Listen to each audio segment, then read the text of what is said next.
You're listening to the Small Business Talk podcast with Cathy Smith.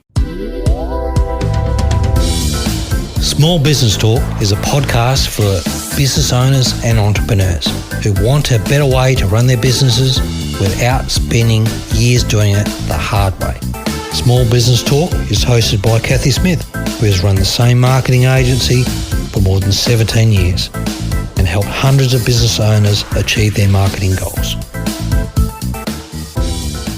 Welcome to Small Business Talk, episode 165.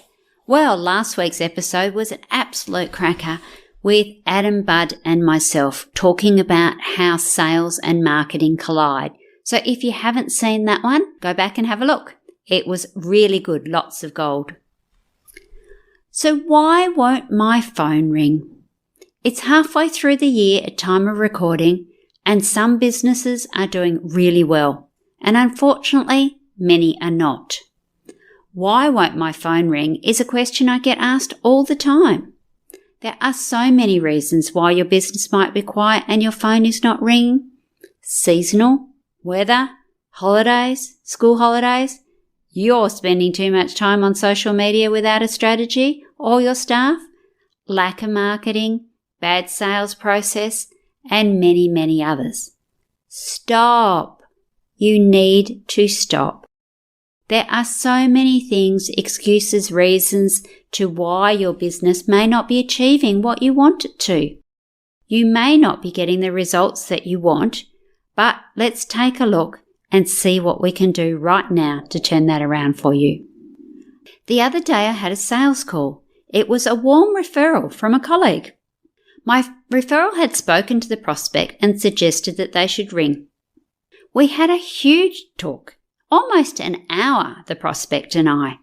Great rapport, many things in common. The prospect asked very specific questions and asked about solutions for their exact product. We chatted and I gave him lots of amazing free information. We talked about price and what the next step would be. He sounded interested. Then he asked for a written proposal and promised to get back to me the following week with his decision. The following week came. Nothing. Monday. He didn't call. Tuesday. Nothing. Wednesday. Crickets. Friday I rang him and asked, would he like to start? You provided such wonderful information, Cathy. Thank you so much. Your tips and strategies were spot on. You are a real expert and I love the way you think. Oh, that sounded good, I thought. That's great, I said. All you have to do is sign the contract and let's get going. Oh no, he said, you don't understand. I won't be going ahead with your proposal. I've engaged this really nice guy from Upwork who is going to run out my new marketing campaign. Oh my golly gosh. You know what the new marketing campaign was going to be, don't you? Yes, I was mad. But guess what? It was my fault. I had over-delivered, and I had over-delivered to a huge degree. He no longer needed my services because I had not only shown him what his problem was, but I had solved it. And worse still, I'd given him the roadmap to follow, all for free. Over-delivering is a common problem.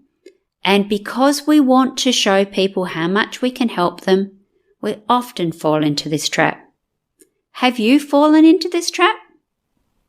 Giving great value is important, but many businesses are giving away so much and so much more than they need to. Yes, free stuff is important. However, if your business is not profitable, you will have a very expensive hobby. You are the expert, the specialist, and you deserve to be paid for your advice and your services. But how? Free ebooks are a great way to show your expertise. Ebooks can start to educate your audience, to nurture them, to warm them up. Remember that not everybody is ready to buy your services or products, no matter how good they are, and not everybody wants them, even when generally they should. Only 3% of people are ready to buy right now. And if you are not even being seen by these people, how can you be considered? Often prospects want to try out our services before committing fully. If the problem is great enough, they are always happy to pay. Think about when you have a referral to a medical specialist.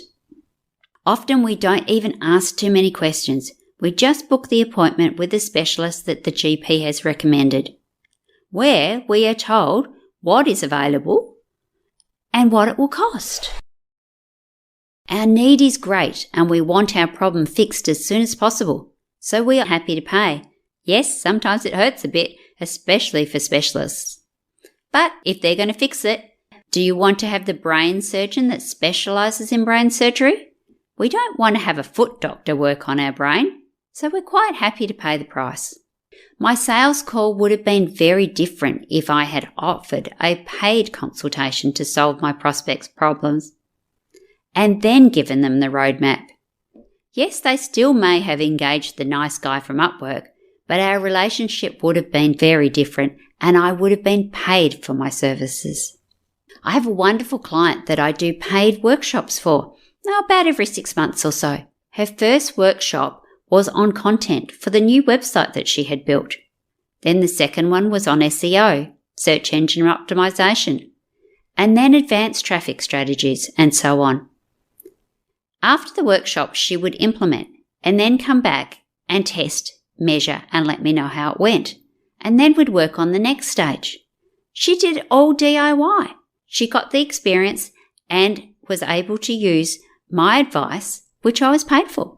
Win-win. Not all customers want the whole cake that you are offering. They might not need everything that you're offering. You then need to decide whether you're going to offer a DIY option, a done-with-you option, or a different offering for them. Maybe a starter's offer. Or whether you're going to stick to your one core product and these people are just not going to be your customers.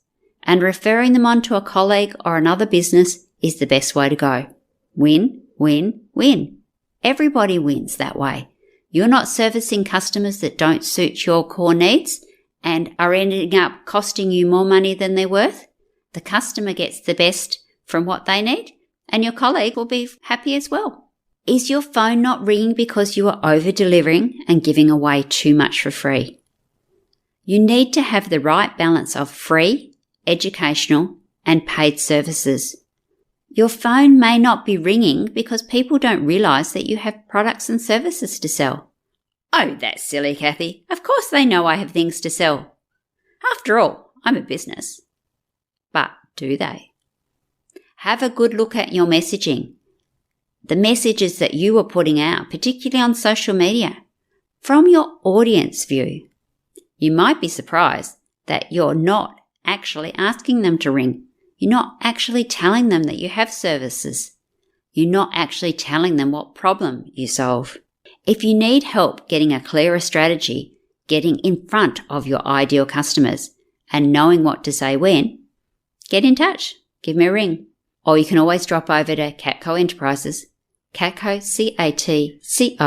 CATCOENT.com.au. Look forward to next week. And like I say, if you like these episodes and you want more, let me know. Even recommend a guest or two. That would be great. SBT audience, enjoy your journey.